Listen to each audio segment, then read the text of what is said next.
So in this session, we're going to be talking about the asynchronous training as a whole and providing you some overview and orientation for what to expect.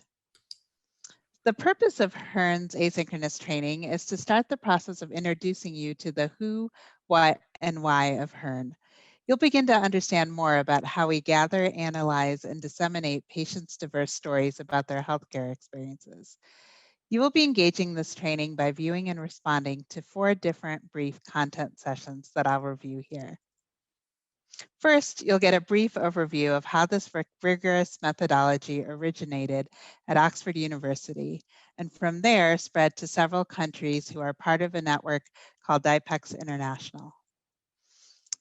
Then you'll get an understanding of how this work is being implemented in the United States by the Health Experiences Research Network, or HERN.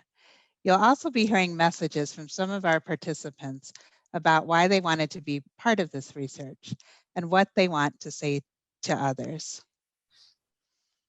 Thirdly, you'll explore the Health Experiences USA website. This will help you to become familiar with how this work is disseminated to various public audiences. We've tried to make it fun by having you do a virtual scavenger hunt. Lastly, you'll get a sense of how the team is created for specific health experience projects, including the ways that each project is carefully planned with a variety of advisory input and builds upon the current literature. After each of the content sessions, we will be asking you to submit your major takeaways and any questions that you have. This will allow us to understand what additional content we need to cover in the live training related to the introductory material in this pre-training. Completing all these reflections also unlocks your access to the live training. You will receive the links for this after your reflection responses are received. Another part of the asynchronous training is to get a sense of Hearn's scholarly contributions. We've chosen a few articles for you to read prior to the live training. These will add to your understandings of this methodology and help you begin to think about some of the innovative ways that this work has been demonstrated to have impact. At our last training, held in person in the fall of 2019, our participants really enjoyed the experience of connecting with people who are coming from many other places. They all shared a common interest in elevating patients' voice and health experiences. Because we're not together in person, we've tried to find ways to foster this same kind of connection throughout this training. Prior to the online in-person training, we will be working with you to schedule a 1-hour meet and greet where we'll bring together our faculty and small cohorts of registrants.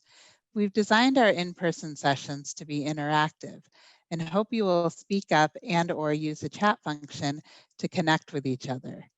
We are also including optional virtual happy hours each day for more opportunities to get to know one another and connect.